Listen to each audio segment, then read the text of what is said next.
ये कहानी है एक गरीब और मेहनती लड़के की जो रात के अंधेरे में शहर के भूखे लोगों तक खाना पहुंचाने वाले डिलीवरी बॉय का काम करता था। उसका नाम था अर्जुन। जंगल के किनारे एक पुराने बरगद के पेड़ के पास रघुनाथ काका का एक छोटा सा ढाबा था। अर्जुन उसी ढाबे पर काम करता था। एक रात जब सूरज ढल चुका था और परिंदे अपने घोंसलों में लौट चुके थे, तब अर्जुन काम पर निकलने के लिए तैयार हुआ और अपनी बूढ़ी माँ से बोला, माँ, मैं काम पे जा रहा हूँ, तुम अपना ध्यान रखना। मैंने चूल्हे के पास खाना ढक कर रख दिया है। मैंने तो खा लिया है, पर तुम दवा लेना मत भूलना। रोज तुम दवाई खाए बिना ही सो जाती हो, लेकिन आज याद से खा लेना, क्योंकि कल मैं तुम्हें शहर के सबसे अच्छे डॉक्टर के पास दिखाने ले जाऊंगा। अब मुझे जल्दी निकलना होगा माँ, पहले ही बहुत देर हो गई है। रात के 8 बजे बज चुके हैं और रास्ते में बहुत अंधेरा है। बेटा अर्जुन, तू रोज इस काली रात में काम करने जाता है, लेकिन तूने आज तक मुझे ये नहीं बताया कि तू आखिर काम क्या करता है। बेटा अर्जुन, मेरी ममता की कसम, कहीं तू पैसे के चक्कर में मेरे पीछे कोई गलत काम तो नहीं कर रहा है। माँ, तुम भी ना, क्या कुछ भी अनाप शनाप सोचने लगती हो। मैं कोई गलत काम नहीं कर रहा हूँ। तुमको तो पता है माँ, आजकल दिन में काम कोई आसानी से देता नहीं, इसीलिए मुझे मजबूरी में रात के वक्त काम पर जाना पड़ रहा है। माँ, अगर मैं काम नहीं करूंगा तो घर का चूल्हा कैसे जलेगा और तेरी महंगी दवाइयां कहां से आएंगी। माँ को इतना बोलकर और उसके पैर छूकर अर्जुन हाथ में एक पुरानी टॉर्च लेकर घर से बाहर निकल जाता है। आज रात हवा में एक अजीब सी सन्नाटे वाली सरसराहट थी। रास्ते से जाते जाते अर्जुन को ऐसा लग रहा था कि जैसे कोई साया उसका पीछा कर रहा हो। उसे महसूस हुआ कि आज की रात उसके लिए बहुत भारी होने वाली है। अर्जुन थोड़ा ही आगे गया था कि उसे गांव के शंकर काका मिलते हैं, जो अपने घर के चबूतरे पर बैठकर गर्मा गर्म चाय की चुस्की ले रहे थे। अरे अर्जुन बेटा, इतनी रात को हाथ में टॉर्च लिए कहां भागे जा रहे हो?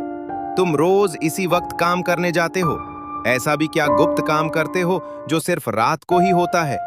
लोग रात को चैन की नींद सोते हैं और तुम इस अंधेरे में काम करने जाते हो। शंकर काका, दिन में काम ढूंढने निकलो तो कोई काम मिलता नहीं। अगर कहीं छोटा मोटा काम मिल भी जाए तो उतने पैसों से मेरे घर का राशन और माँ की बीमारी की दवाइयाँ पूरी नहीं पड़ती। इसीलिए मैं रात को काम करने जाता हूँ काका, क्योंकि रात में काम करने के मुझे डबल पैसे मिलते हैं।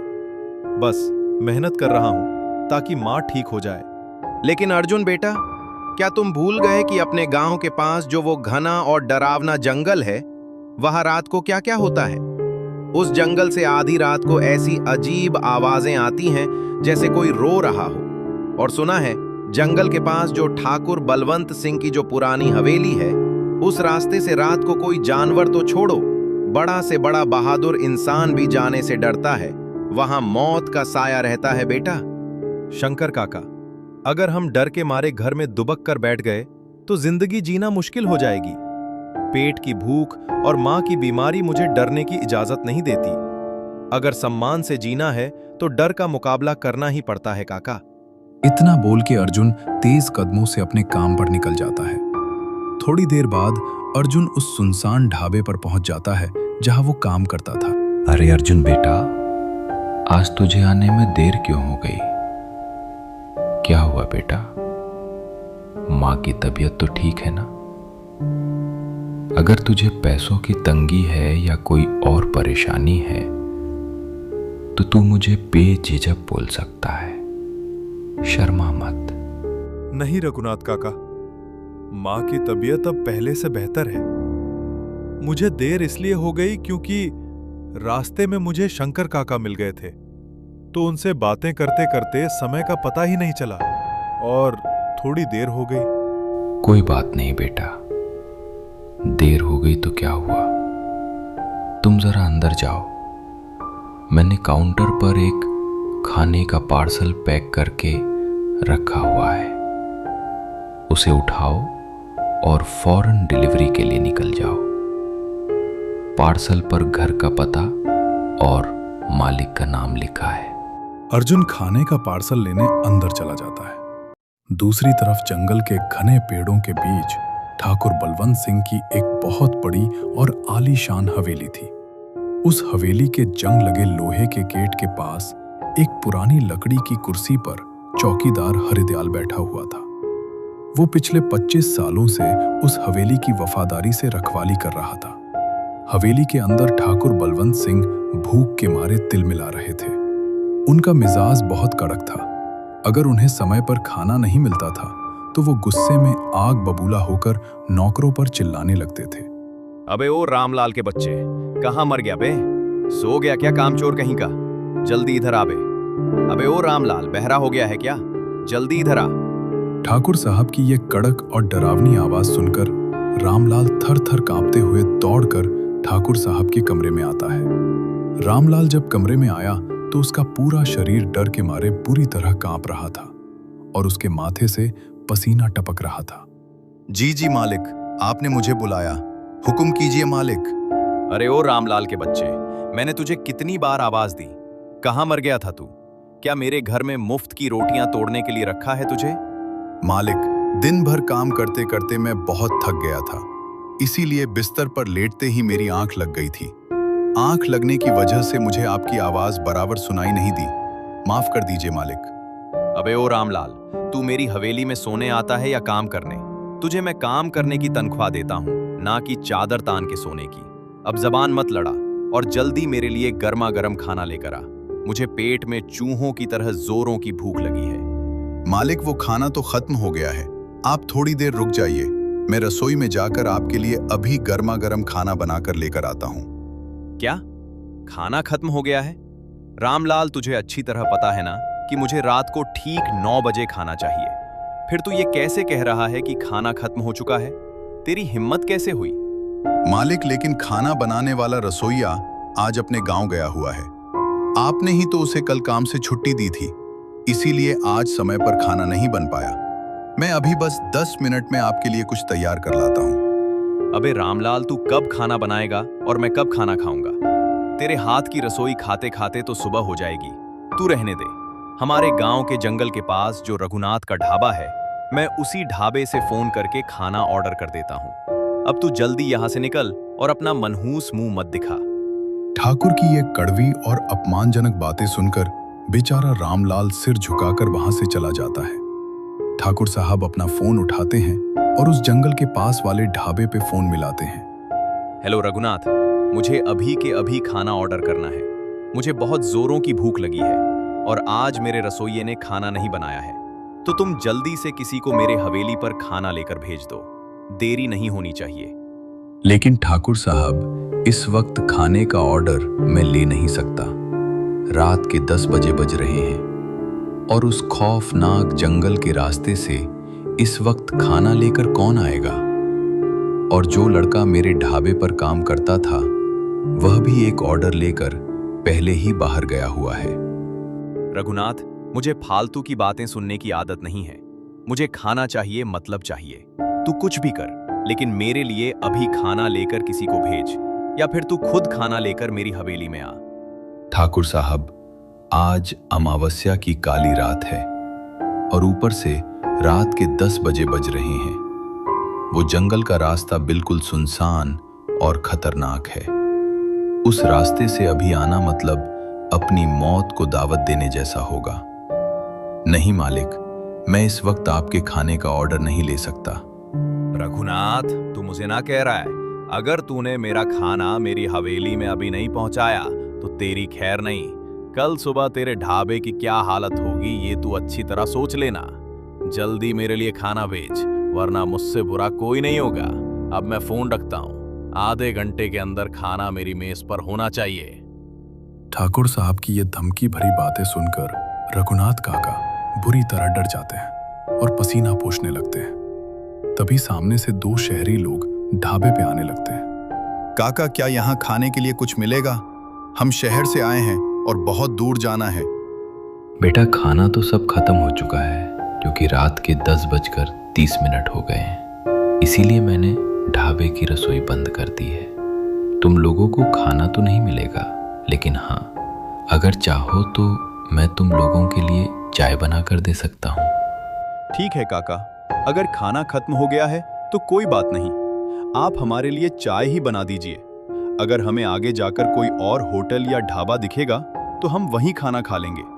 आप बस कड़क चाय बना दीजिए। ठीक है बेटा, बस 10 मिनट रुक जाओ, मैं अभी तुम दोनों के लिए गर्मा गर्म चाय बना देता हूँ। दूसरी तरफ अर्जुन अपना पिछला ऑर्डर पहुंचाकर अपनी पुरानी बाइक लेकर सुनसान रास्ते से ढाबे की तरफ लौट रहा था। रात के करीब 10:30 हो चुके थे। रास्ते में झाड़ियों से अजीब अजीब डरावनी आवाजें आ रही थी, लेकिन घर में बीमार माँ की दवाई के लिए अर्जुन निडर होकर काम कर रहा था। कुछ देर बाद अर्जुन बाइक लेकर ढाबे पर पहुंच जाता है, लेकिन वो देखता है कि रघुनाथ काका ढाबे के बाहर बहुत उदास और दुखी होकर बैठे हुए थे। अर्जुन उनके पास गया और बोला, क्या हुआ काका? आप इतने दुखी और परेशान क्यों लग रहे हो? क्या बात है काका? कोई परेशानी है क्या? अगर कोई समस्या है तो मुझे बताइए, मैं आपकी मदद करूंगा। बेटा अर्जुन, अब तुमको क्या बताऊं? जब तुम पिछला ऑर्डर लेके यहाँ से गए तो उसके तुरंत बाद हवेली से ठाकुर साहब का फोन आया था। उन्होंने खाने का ऑर्डर दिया है, लेकिन बेटा उस भयानक जंगल के रास्ते से इस खौफनाक रात में खाना लेकर हवेली कौन जाएगा? रात को उस हवेली की तरफ जाने वाला रास्ता बिल्कुल ठीक नहीं है बेटा, वहां बुराइयों का साया है। लेकिन काका, हमारा काम ही तो यही है कि भूखे लोगों तक खाना पहुंचाना। हम अपने काम से पीछे कैसे हट सकते हैं? लेकिन अर्जुन बेटा, रात के 11 बजे बज रहे हैं और उस जंगल से खाने का ऑर्डर ले जाना मतलब अपनी मौत को खुद बुलावा देना होगा। वहां जो कुछ होता है तुम नहीं जानते। काका, आप उसकी बिल्कुल टेंशन मत लो। मैं ठाकुर साहब की हवेली में खाना लेकर जाऊंगा। अगर डर के मारे काम करना बंद कर दिया तो जीना वैसे भी मुश्किल हो जाएगा। मैं अभी खाना लेकर ठाकुर साहब की हवेली की ओर निकलता हूं।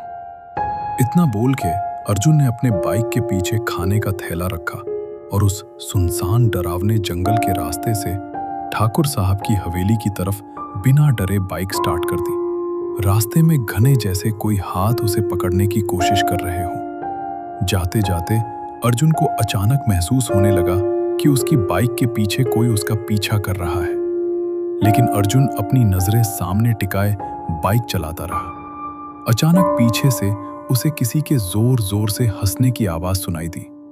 आवाज सुनते ही अर्जुन के रोंगटे खड़े हो गए और उसने बाइक रोक दी। वो नीचे उतरा और हिम्मत जुटाकर बोला, कौन है यहाँ? जो भी हो, अगर मुझे डराने की कोशिश करोगे तो भी मैं डरने वाला नहीं हूं, क्योंकि मेरे साथ मेरी माँ का आशीर्वाद है। अगर कोई है तो कायरों की तरह छुपो मत, सामने आओ। लेकिन उसके पीछे कोई भी नहीं दिखा, सिर्फ सन्नाटा था। तभी अचानक झाड़ियों के पीछे से एक इंसान अर्जुन की तरफ धीरे धीरे आने लगता है। दूर होने की वजह से अर्जुन को उसका चेहरा साफ दिखाई नहीं दे रहा था। जैसे ही वो इंसान अर्जुन के करीब आया तो अर्जुन ने देखा कि वो एक भिखारी के लिबास में था। उसके शरीर पर फटे पुराने कपड़े थे। उसका चेहरा पीला और सूखा हुआ था।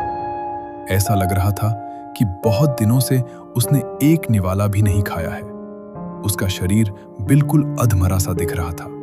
चाचा, कौन हो आप? और इतनी डरावनी रात को आप इस सुनसान जंगल में अकेले क्या कर रहे हो? आपकी हालत देखकर ऐसा लगता है कि आपने बहुत दिनों से कुछ खाया नहीं है। बेटा, मैं इसी जंगल में रहता हूँ। ये जंगल ही मेरा घर है। बेटा, मैंने पिछले 10 दिनों से अन्न का एक दाना भी नहीं चखा है। आज तक इस जंगल के पेड़ों से जो फल मिलते थे वो खाकर गुजारा कर लेता था, लेकिन अब तो वो भी नहीं मिलते। अगर मुझे अभी खाना नहीं मिला तो मैं भूख से तड़प तड़प कर मर जाऊंगा। अगर तुम्हारे पास थोड़ा भी खाना हो तो खुदा के वास्ते मुझे खिला दो। चाचा, मेरे पास खाना तो है, लेकिन ये खाना मैं ठाकुर साहब की हवेली में देने जा रहा हूँ। अगर मैं ये खाना लेकर नहीं गया तो ठाकुर साहब बहुत गुस्सा करेंगे और काका की नौकरी पर बात आ जाएगी। आप एक काम करिए, थोड़ा आगे चले जाइए। वहां आपको रघुनाथ काका का ढाबा दिखाई देगा। वहां आपको भरपेट खाना मिल जाएगा। बेटा, मुझे तो अभी खाना चाहिए। मेरा शरीर बहुत कमजोर हो गया है। मैं अब ढाबे तक चलकर नहीं जा सकता।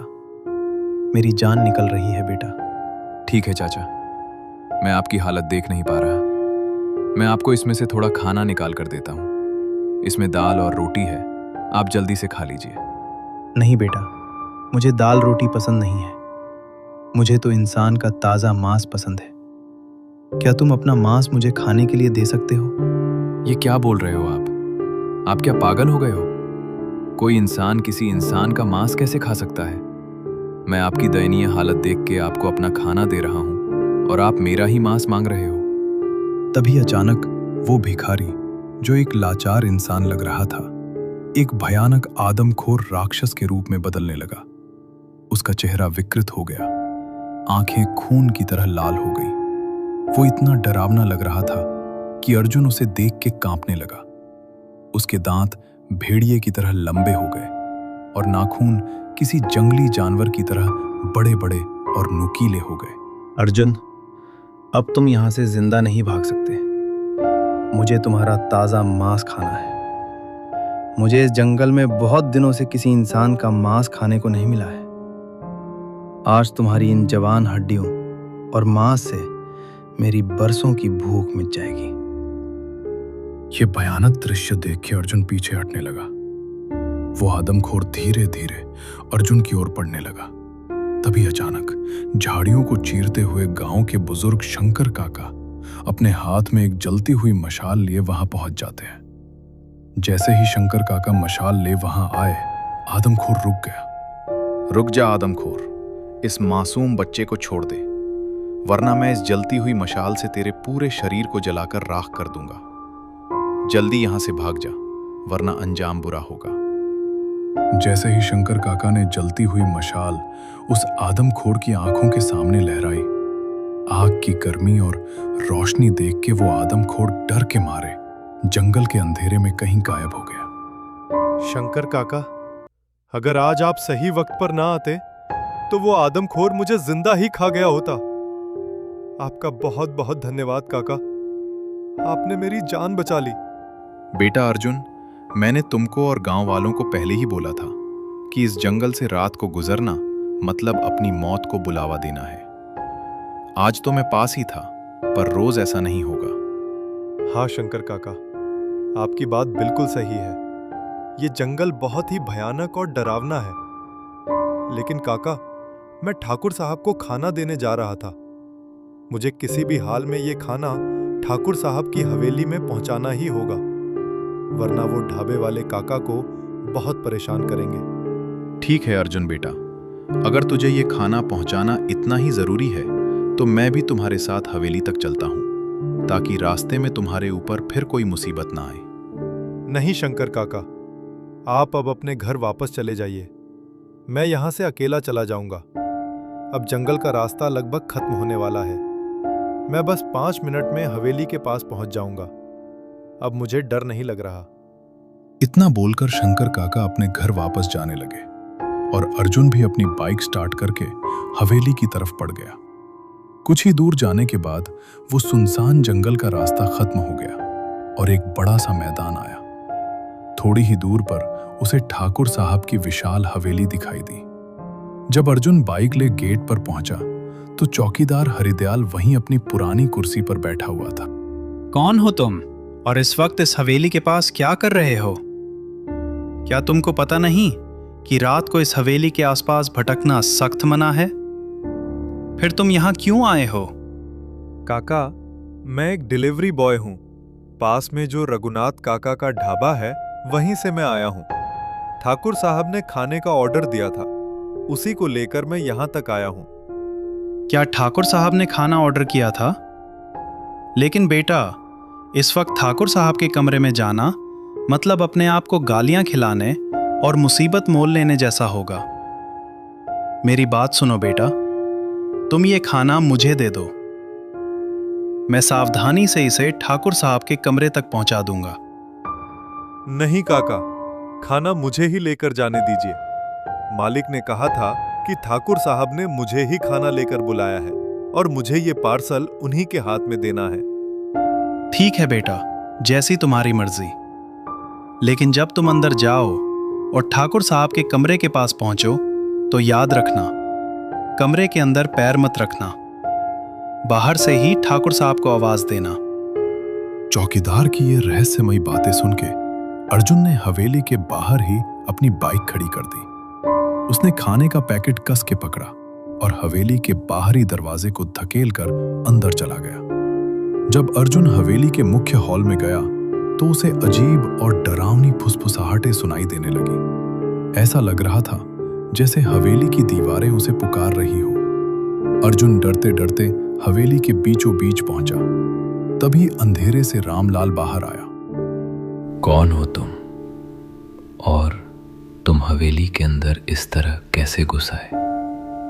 क्या तुम्हें पता नहीं है कि ठाकुर साहब की हवेली के अंदर रात को किसी भी बाहरी इंसान का आना मना है? तुम अंदर कैसे आए? और तुम्हारे हाथ में ये क्या है? काका, मैं तो ठाकुर साहब के लिए खाना लेकर आया हूँ। मैं जंगल के उस पार जो रघुनाथ काका का ढाबा है वहीं से आया हूँ। मैं एक डिलीवरी बॉय हूँ और ये खाना पहुंचाना मेरी जिम्मेदारी है। अच्छा तो तुम वही हो जो ठाकुर साहब के लिए खाना लेकर आए हो। हाँ, ठाकुर साहब ने वाकई खाना ऑर्डर किया था।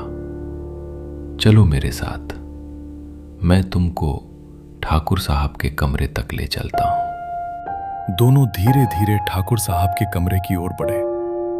हवेली में अजीब सी ठंडक थी। जैसे ही दोनों कमरे के दरवाजे के पास पहुंचे, रामलाल ने अर्जुन को रुकने का इशारा किया। बेटा, तुम यहीं कमरे के बाहर खड़े रहो। मैं अभी अंदर जाकर ठाकुर साहब से पूछ कर आता हूं कि उन्हें खाना अभी लेना है या बाद में। रामलाल ठाकुर साहब के कमरे के अंदर गया, लेकिन जैसे ही उसने अंदर का नजारा देखा, उसकी चीख निकल गई। ठाकुर साहब जमीन पर बेहोश और नीले पड़े थे। ये देख के रामलाल बुरी तरह डर गया और भागता हुआ बाहर आया। उसके चेहरे पर मौत जैसा डर था। क्या हुआ काका? आप इतना क्यों डर गए? ठाकुर साहब ने क्या कहा? क्या अब मैं खाना देने के लिए कमरे के अंदर जा सकता हूं? बेटा, अनर्थ हो गया। ठाकुर साहब कमरे में नीचे बेहोश पड़े हैं। लगता है उन्हें कुछ बहुत बुरा हो गया है। शायद वो अब नहीं रहे। ये सुनकर अर्जुन और रामलाल हिम्मत जुटाकर फिर से कमरे में गए। लेकिन जैसे ही उन्होंने कमरे में कदम रखा, उनके होश उड़ गए। कमरे में ठाकुर साहब की लाश या शरीर कहीं नहीं था। काका, आप तो अभी बोले थे कि ठाकुर साहब यहां बेहोश पड़े हैं, लेकिन यहां तो कोई भी नहीं है। अगर ठाकुर साहब इस कमरे में ही थे तो इतनी जल्दी कहां गायब हो गए? तभी अचानक पूरे कमरे में जोर जोर से हंसने की आवाज गूंजने लगी। वो आवाज इतनी भारी और भयानक थी कि दीवारें कांपने लगी। वो आवाज किसी और की नहीं बल्कि ठाकुर साहब की ही थी। अरे ओ रामलाल, इस लड़के ने खाना लाने में बहुत देर कर दी। भूख के मारे तड़प तड़प कर मेरी जान चली गई और मेरी आखिरी इच्छा अधूरी रह गई। लेकिन अब मुझे इस खाने की जरूरत नहीं है। अब मैं इसी लड़के का गर्म खून पीकर अपनी भूख मिटाऊंगा। ये देख के अर्जुन और रामलाल के पैरों तले जमीन खिसक गई। दोनों अपनी जान बचाने के लिए कमरे से बाहर भागे। जैसे ही वो हवेली के गेट की तरफ दौड़ रहे थे, ऊपर की बालकनी से ठाकुर साहब की रूह चौकीदार को चिल्लाकर बोली, अरे ओ हरदयाल, उस लड़के को हवेली के गेट के बाहर कदम नहीं रखने देना। उसे वहीं पकड़ के रख। मैं नीचे आकर उसका शिकार करूंगा। बेटा अर्जुन, तू यहां से जल्दी भाग जा। अपनी बाइक की चिंता मत कर, बस अपनी जान बचा। मैं इस दुष्ट चौकीदार को रोक के रखता हूं जब तक तू इस जंगल की सीमा के बाहर नहीं चला जाता। अरे क्या हुआ अर्जुन बेटा, तुम इस तरफ बदवास क्यों भाग रहे हो? और तुम्हारी बाइक कहाँ गई? तुम तो ठाकुर साहब की हवेली पर खाना देने गए थे ना? वहां आखिर ऐसा क्या हुआ जो तुम इस हाल में हो? रघुनाथ काका, हवेली पे जो भयानक मंजर मैंने देखा है, अगर वो मैंने आपको बताया तो आप भी डर के मारे यहां से भागने लगेंगे और दोबारा कभी उस तरफ नहीं देखेंगे। ऐसा भी क्या हुआ उस हवेली पर जो तुम इतने डरे हुए हो और पसीने पसीने हो रहे हो? काका, जब मैं ठाकुर साहब के कमरे में गया तो वहां ठाकुर साहब जिंदा नहीं थे, बल्कि उनकी रूह थी। समय पर खाना नहीं मिलने की वजह से भूख से उनकी मौत हो गई थी और अब वो एक प्रेत बन चुके हैं। वो मेरे पीछे पड़ गए थे। जैसे तैसे रामलाल काका ने मुझे बचाया और मैं अपनी जान बचाकर यहां तक भागा हूं। यह क्या अनर्थ बोल रहे हो तुम अर्जुन बेटा? अगर ऐसा है तो अब यहां रुकना ठीक नहीं है। जल्दी हमें यह ढाबा बंद करके यहां से निकल जाना चाहिए, वरना ठाकुर साहब की प्यासी रूह तुम्हारा पीछा करते हुए यहां भी आ सकती है। रघुनाथ काका ने अपना ढाबा बंद किया और दोनों तेज कदमों से अपने घर की ओर निकल पड़े। रास्ते भर अर्जुन का दिल जोर जोर से धड़क रहा था, लेकिन काका के साथ होने से उसे थोड़ी हिम्मत मिल रही थी। जैसे ही दोनों गांव में पहुंचे, रघुनाथ काका ने उसे संभल कर घर जाने को कहा। बेटा अर्जुन, अब डरने की कोई जरूरत नहीं है। अब हम दोनों गांव में पहुंच गए हैं। तुम अब अपने घर चले जाओ और आराम से सो जाना। और हां, यह बातें अपने मां को मत बताना। रघुनाथ काका की ये बातें सुन के अर्जुन अपने घर के ओर निकल जाता है। जब अर्जुन घर पहुंचा तो अर्जुन को सामने देखकर उसकी मां हैरान रह गई। अरे अर्जुन बेटा, आज तू काम से इतनी जल्दी घर वापस कैसे आया? अभी तो रात के 12 भी नहीं बजे और तू आज इतनी जल्दी काम से घर लौट आया। सब ठीक तो है ना बेटा? और तेरा चेहरा इतना उतरा हुआ और सफेद क्यों पड़ा है? हाँ माँ, सब ठीक है। बस आज ढाबे पर काम जल्दी खत्म हो गया और काका ने कहा कि आज अमावस्या की रात है तो जल्दी घर चले जाओ। माँ, आज मेरा मन बहुत घबरा रहा है। बस तू मेरे पास बैठ। तू चिंता मत कर बेटा। जब तक मैं हूं तुझे कुछ नहीं होगा। लगता है तुझे बाहर की हवा लग गई है। और हाँ, तूने जो कहा था, मैंने आज याद से अपनी दवाई खा ली है। माँ को उस डरावनी हवेली और ठाकुर के बारे में बताकर मैं उन्हें डराना नहीं चाहता। जो बीत गया वो एक बुरा सपना था, लेकिन अब मुझे अपनी माँ को इस खतरे से दूर ले जाना होगा। क्या हुआ बेटा? तुम किस सोच में डूबे हुए हो? तेरे साथ आज कुछ हुआ है क्या? मैं तेरी माँ हूँ और मुझे पता है कि आज तेरे साथ कोई अनर्थ जरूर हुआ है। क्या हुआ बेटा? मैं तेरी माँ हूँ, क्या तुम मुझे नहीं बता सकता? माँ, मैंने फैसला किया है कि हम कल सुबह ही ये गांव छोड़ देंगे। शहर में मेरे एक दोस्त ने मेरे लिए अच्छे काम की बात की है और वहां अस्पताल भी पास है। हम कल सुबह की पहली बस पकड़कर शहर चले जाएंगे। जैसा तू ठीक समझे बेटा। जहां तू खुश वहीं मेरा घर है। तू सो जा। कल सुबह हमें जल्दी निकलना है। अगले दिन सुबह का सूरज निकलते ही अर्जुन और उसकी मां ने अपना थोड़ा बहुत सामान बांधा और गांव के कच्चे रास्ते से निकल पड़े। अर्जुन ने हमेशा के लिए वह गांव और वह डरावना काम छोड़ दिया और अपनी मां को साथ लेकर शहर की ओर निकल पड़ा।